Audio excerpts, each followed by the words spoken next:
داوي نفوسنا. ناظرین السلام علیکم ورحمۃ اللہ وبرکاتہ. آسان فہم قرآن، اس کے تحت آج ہم 25ویں سبق کو شروع کرتے ہیں. یاد رہے ہمارے اس کورس کے 2 حصے ہیں. پہلا حصہ 25 اسباق پر مشتمل ہے اور آج 25واں سبق ہے. یہ بنیادی نماز کا حصہ ہے. اس میں چند آیتیں مزید شامل کی گئی تھیں تاکہ آپ کو وہ الفاظ جو قرآن کریم میں بہت بار آئے ہیں، تقریباً 40,000 بار آئے ہیں، اسی کے ذریعے سے آپ کو سکھا دیے جائیں. الحمدللہ یہ آج کی ہماری اس سلسلے کی آخری کلاس ہے. انشاءاللہ اگلی کلاس سے ہم دوسرا حصہ شروع کریں گے اور اس میں مزید اور دلچسپ چیزیں اور مزید الفاظ سیکھیں گے.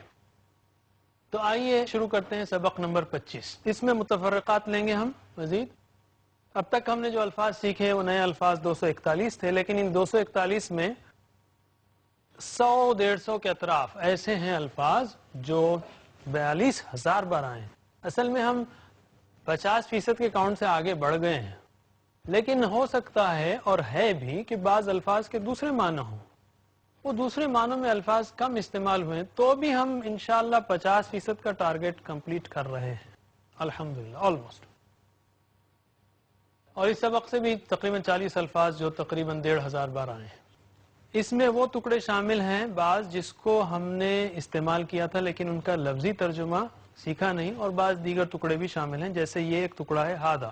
ہادہ کی مثال کے لیے ایک ٹکڑا بہترین ہے، اور ہم سب جانتے ہیں اکثر لوگوں کے گھروں پہ لکھا ہوا ہوتا ہے کہ ہادہ من فضل ربی.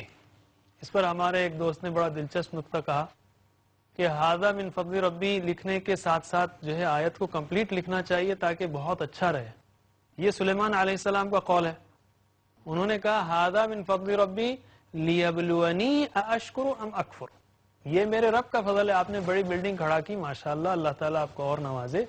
ہادہ من فضل ربی، یہ میرے رب کا فضل ہے تاکہ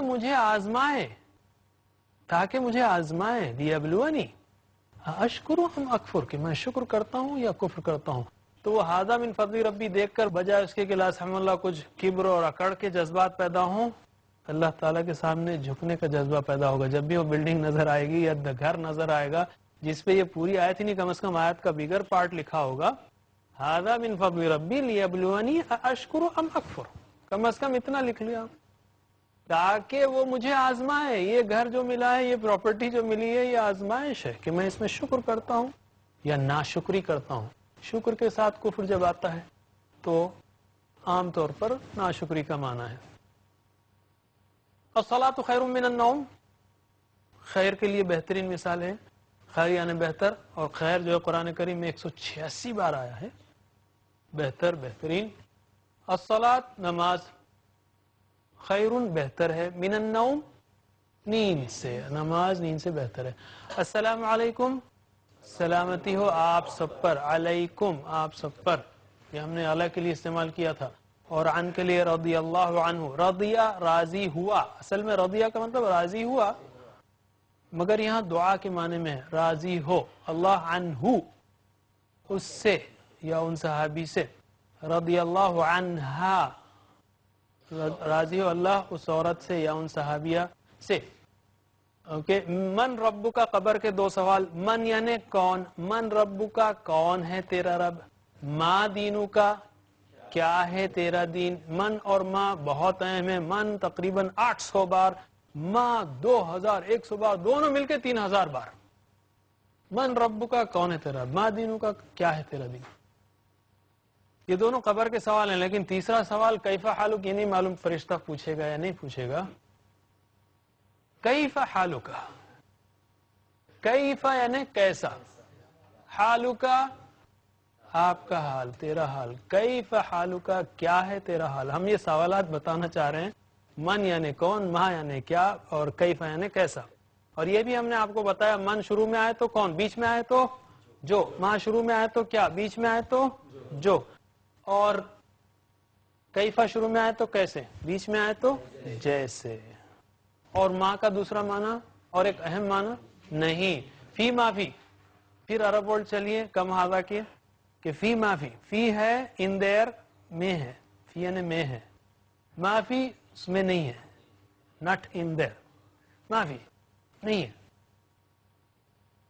اور انشاءاللہ بھی ہم نے سیکھا ان کی مثال پر، ان یعنی اگر، شاء چاہے اللہ، اگر چاہے اللہ. انشاءاللہ ہمارے لیے دو کے لیے کام کر رہا ہے، ان کی مثال انشاءاللہ ہے اور شاء کی مثال انشاءاللہ ہے. یہ تو ایسے ٹکڑے ہیں جس کو آپ جانتے ہیں، لیکن ایک بار ہم اس کا ترجمہ پریکٹس کر لیتے ہیں. میں گزارش کرتا ہوں قاری صاحب سے کہ پریکٹس کرائیں، لیکن جملوں کو قرات کے انداز میں نہیں، بات چیت کے جملے ہیں، سوالات کیجیے آپ ڈٹ کر.